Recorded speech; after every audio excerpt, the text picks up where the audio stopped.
അല്ല, ഞാനങ്ങ് ഓപ്പണായിട്ട് പറയുക. അപ്പൊ ഏത് വിഷയവും അറിവുള്ളവരുണ്ട്, അവരെ നമ്മളത് ഏൽപ്പിക്കണം.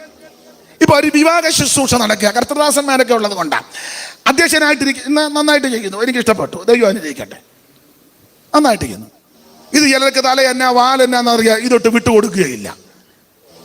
ഒരു വിവാഹ ശുശ്രൂഷയും ശവസംസ്കാര ശുശ്രൂഷയിൽ അവിടെ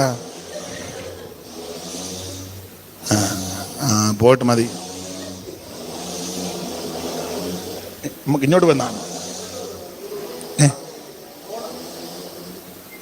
ഇവിടെ തന്നെ ഇട്ടങ്ങരപ്പിക്കുക.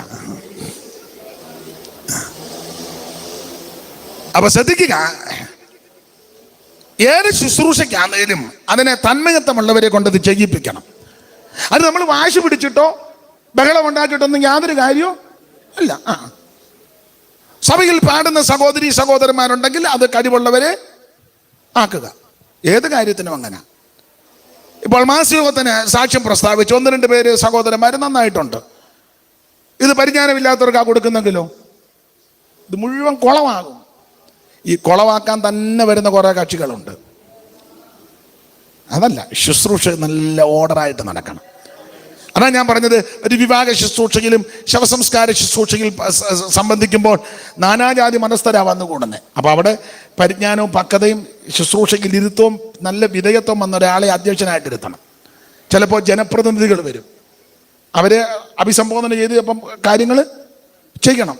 നാട്ടു പ്രമാണികൾ ചിലപ്പം വന്നെന്ന് വരും, നാനാജാതി മനസ്ഥർ വരും. അപ്പം അതെല്ലാം ഭംഗിയായിട്ട് കൈകാര്യം ചെയ്യാൻ പ്രാപ്തരായ ഒരാളെ ആ അധ്യക്ഷ പദവിയിലിരുത്തുമ്പോൾ ആ ശുശ്രൂഷയ്ക്ക് ആക്ഷേപം വരികയില്ല.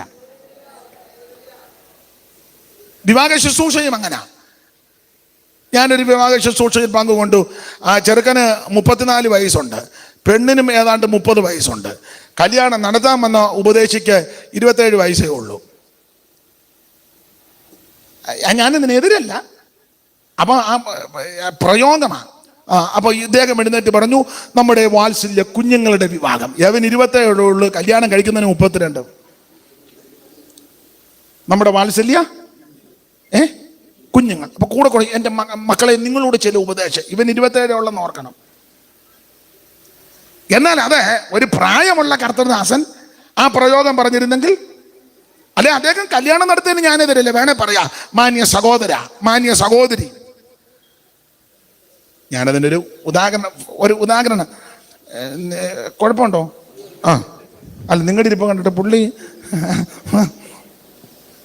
ഏത് കാര്യത്തിനും അങ്ങനെ. ദൈവത്തിൻ്റെ മഹത്വം.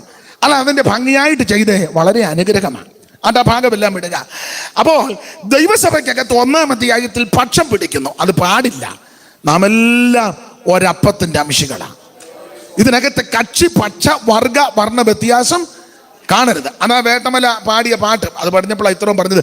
വേട്ടമല പാടുക, ഇതുവരെ പല പല ജാതിയിലിരുന്നവർ യേശുവിൽ ഒന്നാകും, അന്ന് പലവിധ കളറുകൾ കാണുകയില്ലായ്കയാൽ പരനോട് തുല്യരാകും.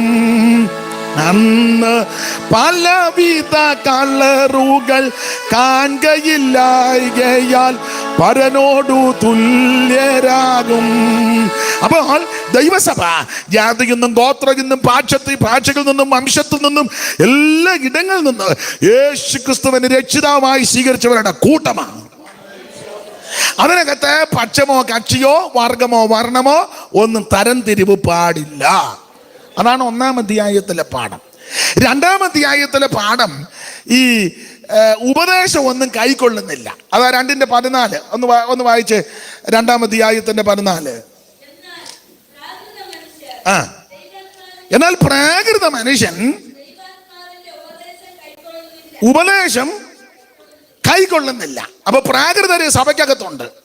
നമ്മൾ ഓർക്കുന്ന സഭയ്ക്കകത്തിരിക്കുന്ന എല്ലാവരും ആത്മീയരൊന്നുമല്ല. ഇതിനകത്ത് ജഡീകനുണ്ട്, പ്രാകൃതനുണ്ട്, വാവിഷ്ഠാനക്കാരനുണ്ട്, ക്രമം കെട്ട് നടക്കുന്നവരുണ്ട്. പക്ഷെ പൊതുവിൽ പറയുമ്പോൾ ദൈവസഭയെന്ന് അഭിസംബോധന ചെയ്തേ അങ്ങനെ പറയാൻ പറ്റുള്ളൂ. സ്തോത്രം. പ്രാകൃതന്മാരെല്ലാം കൂടെ എഴുന്നേറ്റാട്ടെ അങ്ങനെ പറയാനൊക്കത്തില്ല. ദൈവമക്കൾ എഴുന്നേറ്റാട്ടെ അങ്ങനെ പറയുള്ളൂ. അതിനകത്ത് 2 വീശുന്നവനും കാണും. ഇപ്പോൾ ഓണമൊക്കെ വരിക, ക്രിസ്തുമസും ഒക്കെ അടുക്കും, കാണും. ഇപ്പൊ അങ്ങനൊന്നും പറയാനൊക്കാത്ത കാലത്തിലേക്കാണ് വന്നിരിക്കുന്നത്. അപ്പോൾ പ്രാകൃത മനുഷ്യൻ ദൈവാത്മാവിന്റെ ഉപദേശം കൈക്കൊള്ളുന്നില്ല. ഉപദേശം ഇഷ്ടപ്പെടത്തില്ല, കൈക്കൊള്ളത്തില്ല. അവർക്ക് എപ്പോഴും ഈ ഉണർവ് പ്രസംഗമാണ് ഇഷ്ടം. അത് തെറ്റാന്നല്ല, ഉണർവ് പ്രസംഗം നല്ലതാ. പക്ഷെ സഭയ്ക്കകത്ത് കർക്കശ ഉപദേശം പറയണം. ജനം വഴിവിട്ട് പോകരുത്, പ്രമാണം വിട്ട് നടക്കരുത്, ക്രമം കെട്ട് നടക്കരുത്. ഞാൻ ഭാഗത്തേക്ക് വരുന്നുണ്ട്, ഓടിച്ചു പോകുകയാ. 2-ാം അധ്യായത്തിലെ പാഠം ഉപദേശം കൈക്കൊണ്ടോണം. അത് ആൾക്കാരെന്തോ പ്രതികരിക്കുന്നത് നമ്മുടെ വിഷയമല്ല. അവറാച്ചാൻ എന്തോ ഓർക്കും, ചോച്ചാമാമ എന്തോ ഓർക്കും, ചിന്നമാമ അത് ഇഷ്ടപ്പെടുമോ, അമ്മ തങ്കച്ചാങ്ങിന് താല്പര്യം, അതൊന്നും ഇവിടെ വിഷയമല്ല. ഇവിടുത്തെ വിഷയം ദൈവം എന്തോ ഓർക്കുമെന്നാണ്. സ്തോത്രം. കർക്കശമായിട്ട് ഉപദേശം പറയണം. അതാ 2-ാം അധ്യായത്തിലെ പാഠം. 3-ാം അധ്യായത്തിലെ പിണക്കവും ഈർഷ്യയും എല്ലാം ഇവരുടെ ഇടയിലിരിക്കുക. 3-3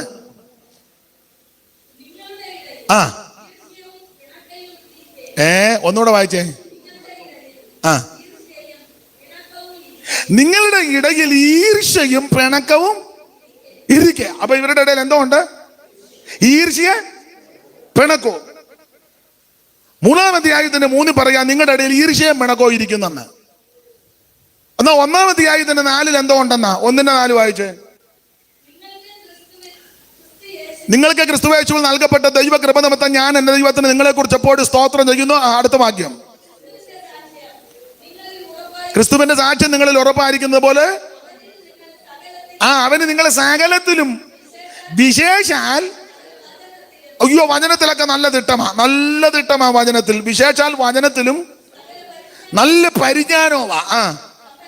അയ്യോ അപ്പൊ 2 വിഷയത്തിൽ ഇവര് ഭയങ്കര സമ്പന്നരാ. വചനത്തിൽ നല്ല സമ്പന്നത, പരിജ്ഞാനത്തിലും സമ്പന്നര്. അടുത്തത്, ഇങ്ങനെ നിങ്ങൾ ഒരു കൃപാവരത്തിലും. അപ്പൊ എല്ലാ കൃപാവരവും കൊരുത്തിലുണ്ട്. വിവേചനപരമുണ്ട്, അന്യഭാഷയുണ്ട്, വിവിധ ഭാഷയുണ്ട്, ഭാഷകളുടെ വ്യാഖ്യാനമുണ്ട്, വചനത്തിന്റെ ജ്ഞാനമുണ്ട്, പരിജ്ഞാനമുണ്ട്. മുഴുവൻ വരങ്ങളും ഭൂതങ്ങളുടെ മേൽ എന്ന് പറഞ്ഞ വീര്യപ്രവൃത്തി, രോഗശാന്തി, ഇതെല്ലാം കൊരുത്തിലുണ്ട്. ഒന്നിനും കുറവില്ല. വചനത്തിലൊക്കെ നല്ല തിട്ടമാ. അങ്ങനെയുള്ളവർ നമ്മുടെ സഭയ്ക്കകത്തുണ്ട്. അവരെ ഓർത്ത് ദൈവത്തെ സ്തുതിക്കുന്നു.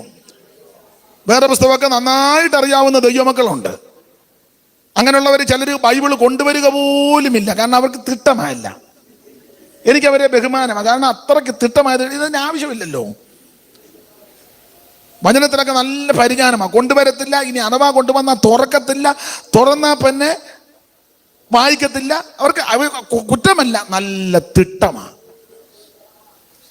വചനത്തിലൊക്കെ നല്ല തിട്ടമാണ്. ഭയങ്കര പരിജ്ഞാനമാണ്. പെട്ടെന്നൊന്ന് കൈയടിക്കാട്ട് ആത്മാവിലാകട്ടൊന്നുമില്ല. പരിജ്ഞാനത്തോടെ ഇങ്ങനെ ഇരിക്കുന്ന കണ്ടിട്ടില്ലേ?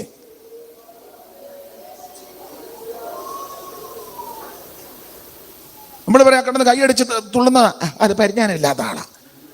അനങ്ങാതിരിക്കുന്ന പുള്ളി സഭയിലെ ഏറ്റവും പരിജ്ഞാനമുള്ള ആളാണ്. അപ്പോൾ വചനത്തിൽ തിട്ടമുണ്ട്, പരിജ്ഞാനമുണ്ട്, എല്ലാ കൃപാവരങ്ങളും ഉണ്ടെന്ന 1-4 മുതൽ. പക്ഷെ ദൈവാത്മാവ് ഇവരുടെ ആഴമെല്ലാം ഒന്ന് നോക്കി. 1-ാം അധ്യായത്തിൽ ശ്ലാഘനീയമായ നിലയിൽ പൗലോസ് പറഞ്ഞു, അഭിനന്ദിച്ച് ഇവരെ അപ്രീഷിയേറ്റ് ചെയ്തു. ഒരു കൃപാവരത്തിലും കുറവില്ല. അത് അഭിനന്ദനമാണ്. പക്ഷെ 2-ാം അധ്യായം പഠിക്കുമ്പോൾ ദൈവാത്മാവ് സകലത്തിന്റെ ആഴം അറിയുമെന്ന 2-9-10 വായിച്ചേ. ദൈവം തന്നെ സ്നേഹിക്കുന്നവർക്ക്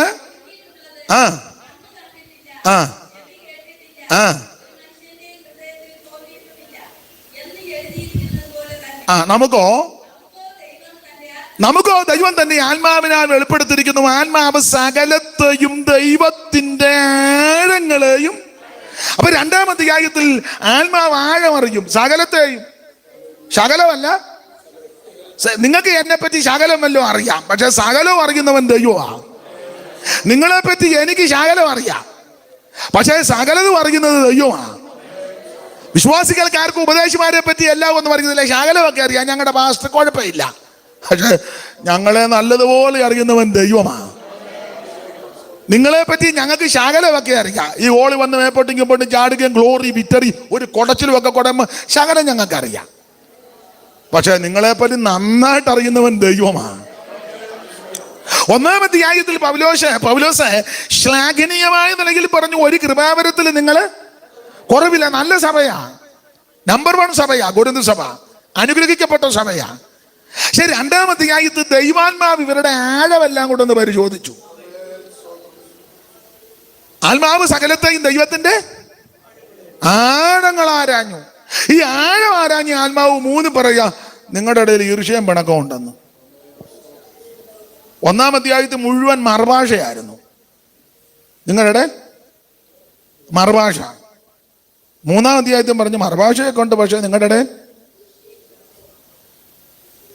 ഞാൻ ആ ഭാഗം ഒന്നും വിവരിക്കുന്നില്ല. കാരണം ചിലരുടെ മുഖത്ത് വല്ലാതെ മ്ലാനത വീശുന്നതായിട്ട് ഞാൻ മനസ്സിലാക്കുന്നു. അതുകൊണ്ട് നിങ്ങൾ ഓർക്ക് ദൈവം ഒരു നല്ല ഒത്തിരി നാൾ കൂടിയിരുന്നൊരു മാസികത്തിന് പോയതാ, മനോവേദനയോടാ തിരിച്ചു പോകുന്നത് എന്ന് വേണ്ട.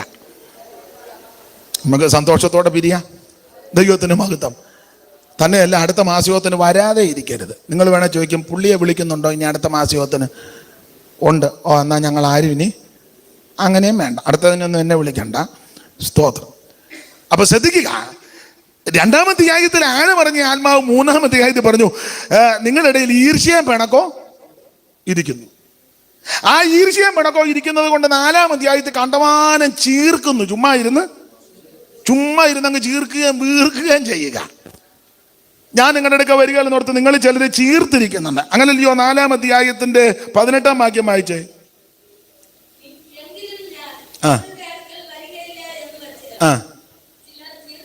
അയ്യോ, ചിലര് ചീർത്തിരിക്കുന്നു, കണ്ടമാനം അങ്ങ് ചീർക്കുന്നു.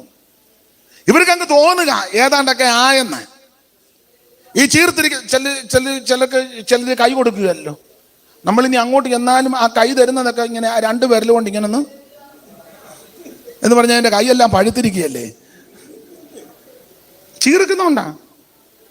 ചിലർ ആദ്യം കണ്ടാൽ മിണ്ടുകയല്ലോ. നമ്മൾ മിണ്ടുവോ ഇല്ലയോ എന്ന് ഒന്നും ശരിയായ നടപടിയല്ല. ആദ്യം കാണുന്നവർ മിണ്ടുക, എന്തുകൊണ്ട് വിശേഷം, അതിലെ എൻ്റെ മര്യാദ. ചിലങ്ങനെ കണ്ടേച്ച് പമ്മി ഇവിടെ നിൽക്കും, എന്നെ വിളിക്കുവോ ഇല്ലയോ എന്ന്. അങ്ങനെയുള്ള കേസുകളൊന്നും രക്ഷപ്പെടുന്ന കേസല്ല. ആദ്യം കാണുന്നവർ അച്ഛാ എന്തുകൊണ്ട് വിശേഷം, സുഖമായിട്ടിരിക്കുന്നു. സ്തോത്രം. ചുമ്മാ ഇരുന്ന് ചീർക്കരുത്. നമ്മൾ ഏതാണ്ടൊക്കെ ആയെന്ന്. നമ്മളൊന്നും ആയിട്ടില്ലെന്നുള്ളതാ സത്യം. സ്തോത്രം. 4-ാം അധ്യായത്തിൽ ഇങ്ങനെ അങ്ങ് ഈ ഈർഷ്യയൊക്കെ ഇരിക്കുന്നുണ്ടായി ചീർപ്പേ. 4-ാം അധ്യായത്തിൽ ചീർക്കുന്നു, ചുമ്മാ ഇരുന്നങ്ങ് ചീർക്കുന്നു. 5-ാം അധ്യായത്തില് ഈ ചീർപ്പും പിണക്കവും പകയും പക്ഷവും എല്ലാം ഇരിക്കുന്നതുകൊണ്ട് വഴിവിട്ട് ജീവിക്കുന്നു. 5 അത് പൊതുവെ പ്രസ്താവിക്കുന്നില്ല. ഒറ്റ വാക്കി പറഞ്ഞാൽ അപ്പന്റെ ഭാര്യയെ വെച്ചുകൊണ്ടിരിക്കുന്നു. ഇത് പാടില്ല.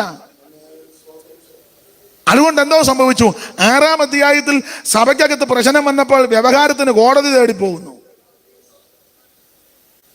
വക്കീലിന് കാശ് കൊടുക്കുന്നു. സ്വത്രകാഴ്ച എടുത്താ വക്കീലിന് കൊടുക്കുന്നേ. പാടത്ത് പണിയെടുക്കുന്നവര്, റബ്ബർ വെട്ടുന്നവര്, റോഡ് പണിക്ക് പോകുന്നവര്, അടുക്കള പണി ചെയ്യുന്നവര്, അത് മോശമല്ല, നല്ല പണിയാ. ചില ആൾക്കാർ ധരിച്ചേക്കുന്നത് ഈ ജോലിയൊക്കെ മോശമാണ്, ഏറ്റവും ശ്രേഷ്ഠമാണ്. നീ അയലത്തൊരു വീട്ടിൽ പോയി അടുക്കളപ്പണി ചെയ്യുന്നെങ്കിൽ ഏറ്റവും മാന്യമായ ജോലിയാ.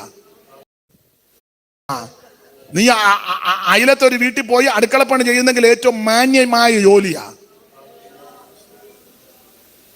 കാശുള്ള വീട്ടിലെ അമ്മാമേക്കാളും വളരെ മാന്യമായ സഹോദരിയാ അടുക്കളപ്പണി ചെയ്യുന്ന സഹോദരി. കാരണം കാശുള്ള വീട്ടിലെ അമ്മാമ്മ ഒന്നും ചെയ്യുന്നില്ല, ചുമ്മാ ഇരുന്നങ്ങ് തിന്നുകയല്ലേ. മനസ്സിലാകുന്നില്ല. ചില കണ്ടിട്ടില്ലേ, കുഴപ്പമൊന്നുമില്ലെങ്കിലും ഒരു ജോലിയും ചെയ്യത്തില്ല. സ്വന്തം വീട് തൂത്തുവാരുകയല്ല, അതിനും അപ്പുറം തങ്ക വരണം. തുണി കഴുകാനും ഒരു ജോലിയും ചെയ്യാത്ത സ്ത്രീകളെ നിങ്ങൾ ശ്രദ്ധിച്ചിട്ടില്ലേ? വയ്യാത്തവരും അസുഖമുള്ളവരുണ്ട്, അവരുടെ കാര്യമല്ല. ചിലക്ക് പിന്നെ എന്നും അങ്ങ് അസുഖമാ, ഉവാവാ, എന്നും അങ്ങ്. നിങ്ങൾക്ക് മനസ്സിലാകുന്നുണ്ടോ? അതിലൊക്കെ എന്ത് ശ്രേഷ്ഠമാ ജോലി ചെയ്യുന്നവര്. സ്തോത്രം. അപ്പൊ അങ്ങനെയൊക്കെ ദൈവമക്കളിൽ ജോലി ചെയ്ത് കിട്ടുന്നതിന്റെ ഒരു വിഹിതമാണ് സഭയ്ക്കകത്ത് കൊണ്ടുവരുന്നത്.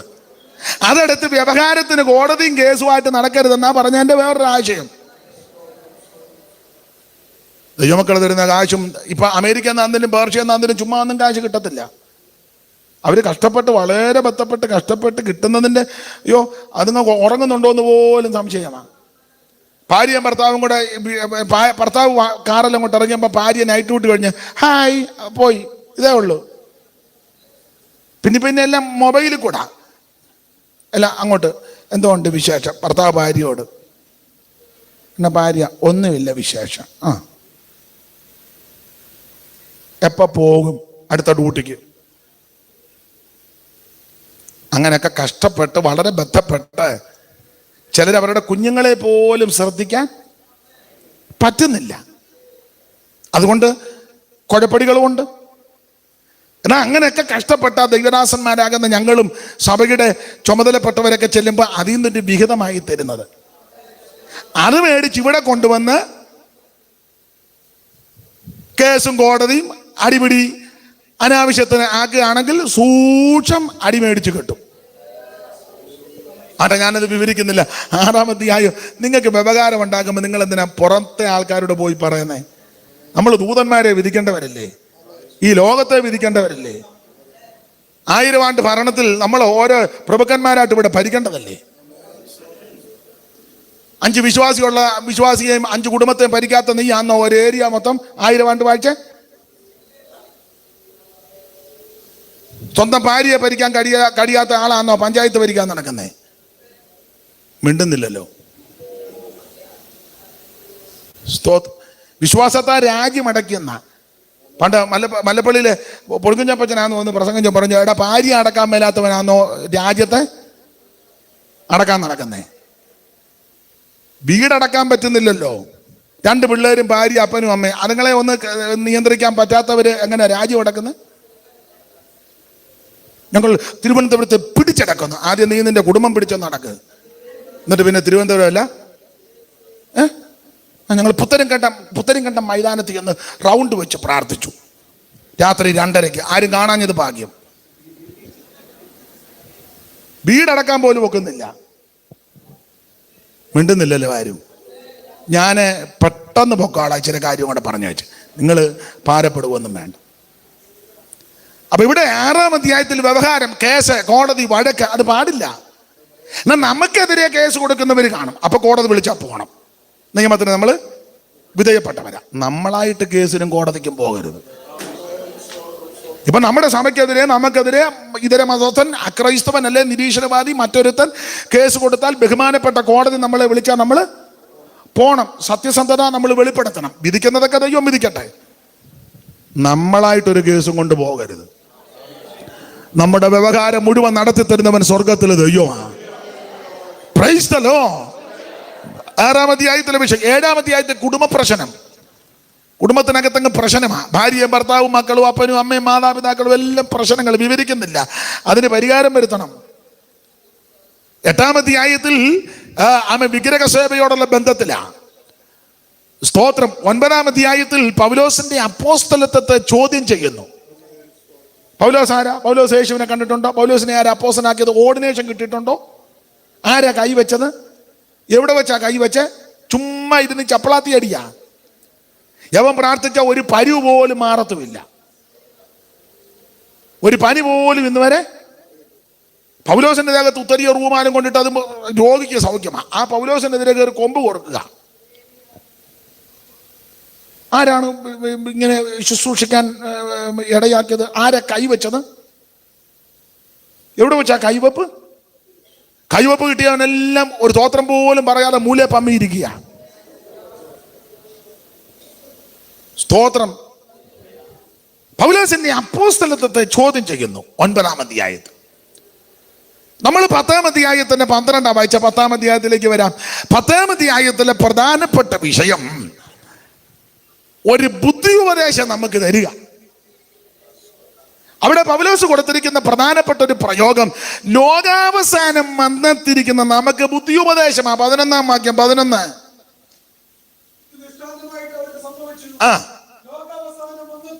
ലോകാവസാനം വന്നെത്തിയിരിക്കുന്ന നമുക്ക് ഒരു ബുദ്ധി ഉപദേശത്തിനായിട്ട് എഴുതിയിരിക്കുക. അപ്പോൾ 10-ാം അധ്യായത്തിൽ ദൈവസഭയ്ക്ക് ഒരു ബുദ്ധി ഉപദേശം തരിക. 6-ാമത്തെ വാക്യത്തിൽ കൊടുത്തിരിക്കുന്നത് ഇത് ദൃഷ്ടാന്തമായിട്ട് തന്നിരിക്കുന്ന 6-ാം വാക്യം 10-6. ഇത് നമുക്ക് ദൃഷ്ടാന്തമായി സംഭവിച്ചു. എന്തുവായി ദൃഷ്ടാന്തമായി സംഭവിച്ചത്? ഇത് എന്ന് പറഞ്ഞ മുകളിൽ പറഞ്ഞ കാര്യം. മുകളിൽ 10-ാം അധ്യായത്തിന്റെ 1 മുതൽ 10-ാം അധ്യായത്തിന്റെ 5 വരെയുള്ള വാക്യങ്ങൾ ഒറ്റ വാക്കി പറഞ്ഞാൽ ഇസ്രായേൽ ചരിത്രം വളരെ ഷോർട്ടായിട്ട് പറഞ്ഞിരിക്കുക. ഇസ്രായേലിന്റെ മരുഭൂമിയിലെ പ്രയാണം അത് വളരെ ചുരുക്കമായിട്ട് പറഞ്ഞിരിക്കുക. 10-ാം അധ്യായത്തിന്റെ പ്രാരംഭവാക്യത്തിൽ കണ്ടത്, സഹോദരന്മാരെ, നമ്മുടെ പിതാക്കന്മാരെല്ലാം മേഘത്തിന് കീഴിലായിരുന്നു. മേഘത്തിലെ സമുദ്ര സ്നാനമേറ്റ് മോശയോട് ചേർന്നു. എല്ലാവരും ഒരേ ആത്മീയ ആഹാരം തിന്നു, എല്ലാവരും ഒരേ ആത്മീയ പാനീയം കുടിച്ചു. അവരെ അനുഗമിച്ച് ആത്മീയ പാറയെന്നല്ലോ അവർ കുടിച്ചത്. ആ പാറ ക്രിസ്തുവാകുന്നു. 5-ാം വാക്യം, എങ്കിലും മിക്ക പേരിലും ദൈവം പ്രസാദിച്ചില്ല, അവരെ മരുഭൂമിയിൽ ദൈവം തള്ളിയിട്ടു. അപ്പോൾ ഇത് 6-ാം വാക്യം പറയുക, നമുക്ക് ദൃഷ്ടാന്തമായിട്ട് തന്നിരിക്കുക. 11-ാമത്തെ വാക്യത്തിന്റെ 2-ാം ഭാഗത്ത് പറയുക, ലോകാവസാനം വന്നെത്തിരിക്കുന്ന നമുക്ക് ബുദ്ധി ഉപദേശിച്ച് തന്നിരിക്കുക. ആ ബുദ്ധി ഉപദേശമാണ് 12-ാം വാക്യത്ത് പറയുക, താൻ നിൽക്കുന്നു എന്ന് തോന്നുന്നവൻ വീഴാതിരിക്കാൻ നോക്കിക്കൊള്ളണം. അപ്പോൾ എന്നെ കേൾക്കുന്ന പ്രിയപ്പെട്ടവരോട് പറയട്ടെ, ആരും വീണു പോകരുത്. Praise the Lord, praise the Lord. ആരും പട്ടുപോകരുത്. വൈരികൻ പിൻപിൽ, ചെങ്കടൽ മുൻപിൽ. വൈരികൻ പിൻപിൽ, ചെങ്കടൽ മുൻപിൽ. ദുരിതമൻ ചുറ്റിലും കാണുന്ന നേരം, ദുരിതമൻ ചുറ്റിലും കാണുന്ന നേരം, വീഴാതെ നിൽക്കുവാൻ നീ എന്നാത്മനായകനേ. ഈ മരുവാസം തുടർന്നിടുവാനാമേൻ, വീഴാതെ നിൽക്കും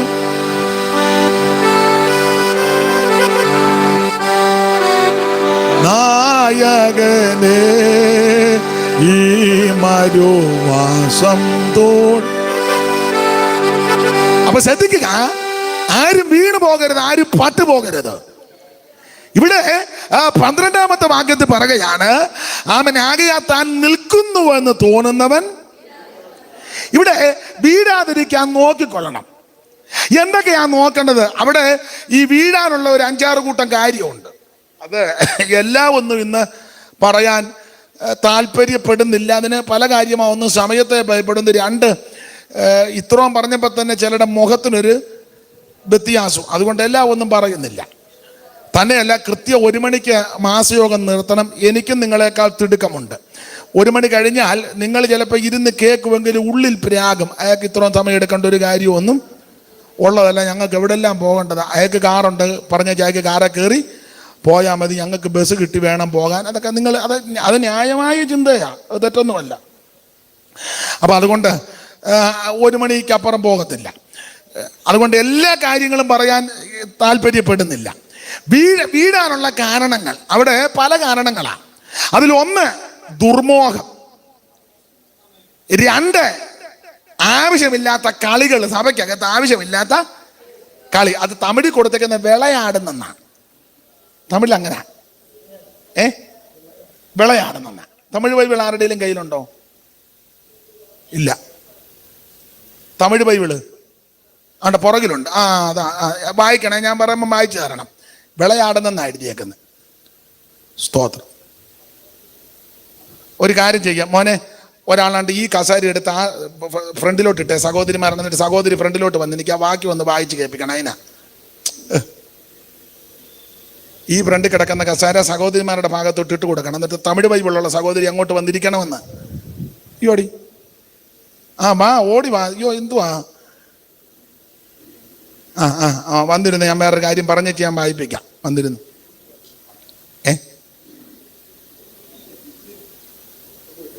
ഏതാണ്ട് പറഞ്ഞെന്നാ പറഞ്ഞു. Pastor wife Tamil ബൈബിളാണ്. 2 പേരും വായിച്ചോ, നല്ലതല്ലേ? വേറെ പുസ്തകമല്ലേ, വേറെ ഒന്നും അല്ലല്ലോ. അപ്പൊ ശ്രദ്ധിച്ചേ, വീഴാതിരിക്കാൻ. അത് പാസ്റ്റർ വൈഫാണോ? കസാര കൊടുക്ക്. പാസ്റ്റർ വൈഫാ, കസാര കൊടുക്ക്. കസാരയിലിരിക്കാൻ.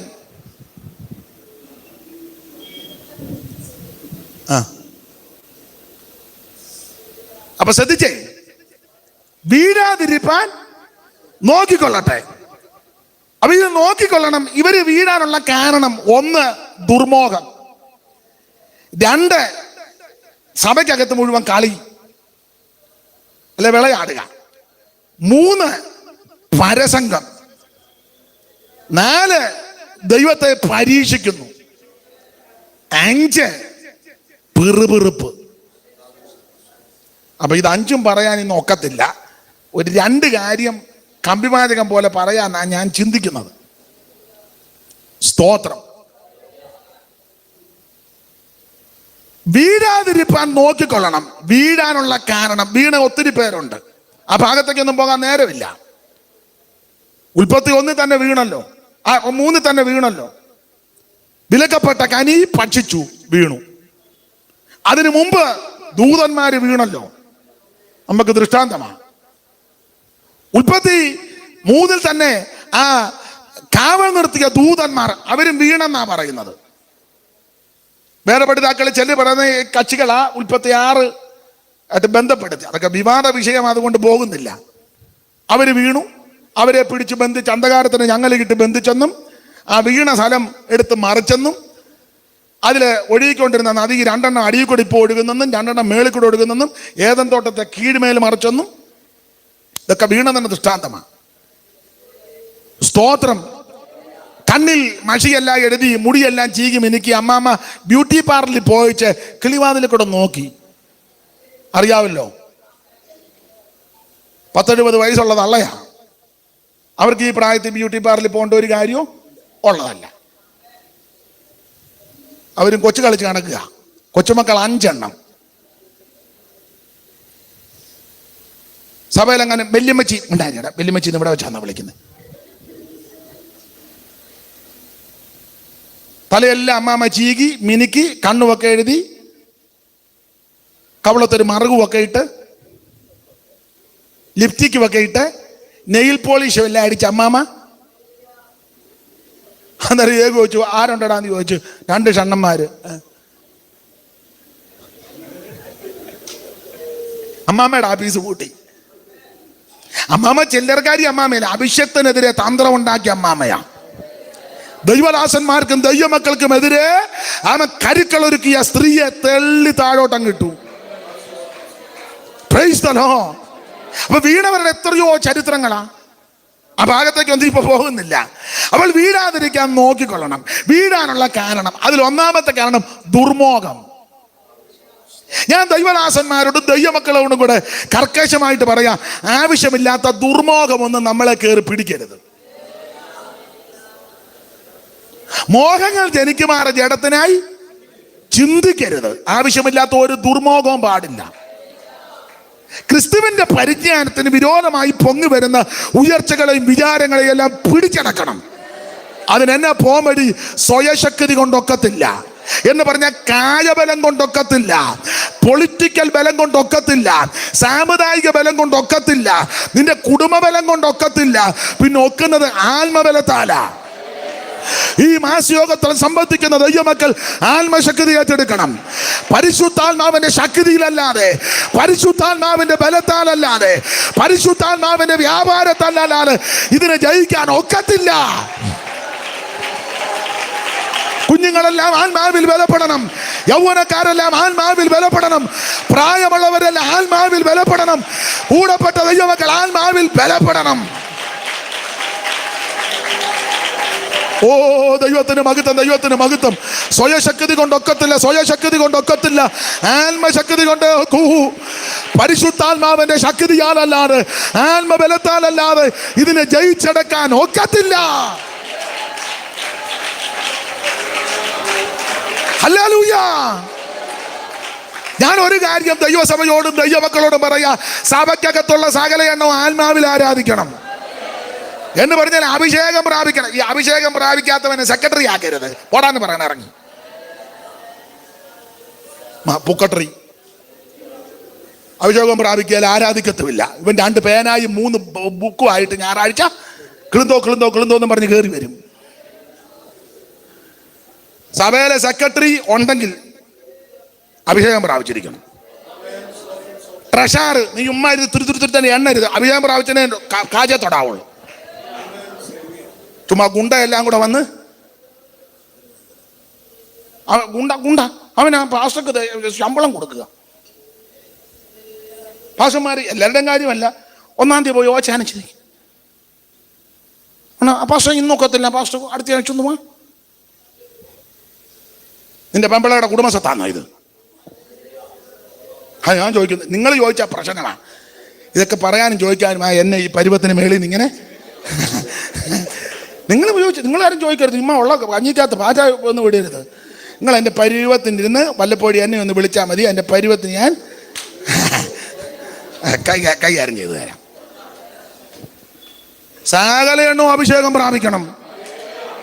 കമ്മിറ്റി ഇല്ലാതിരിക്കുന്ന നല്ലത്. പിന്നെ ഉണ്ടെങ്കിൽ ഞാൻ എതിരല്ല. കമ്മിറ്റിക്കാർ മുഴുവൻ അഭിഷേകം പ്രാപിക്കണം. അഭിഷേകം പ്രാപിക്കാത്ത ഒറ്റയൊരുത്തനെ കമ്മിറ്റിക്കകത്തരുത്. സ്തോത്രം. തന്നെയല്ല, തിരുമേശ എടുക്കാത്തവൻ അഭിപ്രായം പറയരുത്. സഭയ്ക്കകത്ത് തിരുമേശ വരുമ്പോ ഇരിക്കുക, ട്രാഫിക് പോലീസിനെ കൊട്ടും. നീ എന്നാ സഭയ്ക്കകത്ത് അഭിഷേകം പറയാന്, അഭിപ്രായം പറയാന്?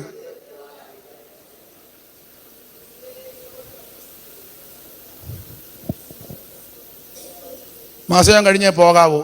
ഭക്ഷണമൊക്കെ ഉണ്ട്, കഴിച്ച് സന്തോഷത്തോടെ. ഞാൻ എന്നെ ഏൽപ്പിച്ച കാര്യം പറയുന്നതെന്നുള്ളൂ. നിങ്ങൾ കയറി ഉടനെ കൊമ്പ് കോർക്കുകയൊന്നും ചെയ്യരുത്. ഇപ്പം നിങ്ങൾ ഇരിക്കുക, പുള്ളി മനഃപൂർവ്വം അങ്ങേരെ വിളിച്ചതാ കേട്ടോ ഇത്. മനഃപൂർവ്വം ഒന്നുമല്ല. ഞാനിവിടെ അടുത്ത് വരുന്നെന്ന് പറഞ്ഞപ്പോൾ എന്നോട് പറഞ്ഞു ഇവിടെ മാസിക ഉണ്ടെന്ന് സംബന്ധിക്കാൻ പറഞ്ഞു. അങ്ങനെ അത് വന്നത്. അത് ഒരു ഉന്തിൻ്റെ കൂടെ അത് ഒത്തെന്നുള്ളതാണ്. ദൈവത്തിന് മഹത്വം. സഭയ്ക്കകത്തുള്ള എല്ലാവരും അഭിഷേകം പ്രാപിക്കണം. ഞാൻ പറഞ്ഞത് മനസ്സിലായോ? കുഞ്ഞുങ്ങളെല്ലാം അഭിഷേകം. നീ അവിടുന്ന് അവനെ ശല്യപ്പെടുത്തി, നീ ഇങ്ങോട്ട് നീങ്ങിരുന്നു. അവൻ മര്യാദയ്ക്ക് ഇരിക്കുക. അവൻ അവിടെ ചെന്ന് അവനെ ഇങ്ങോട്ട് ഇങ്ങോട്ടിരിക്കാൻ ഇവിടെ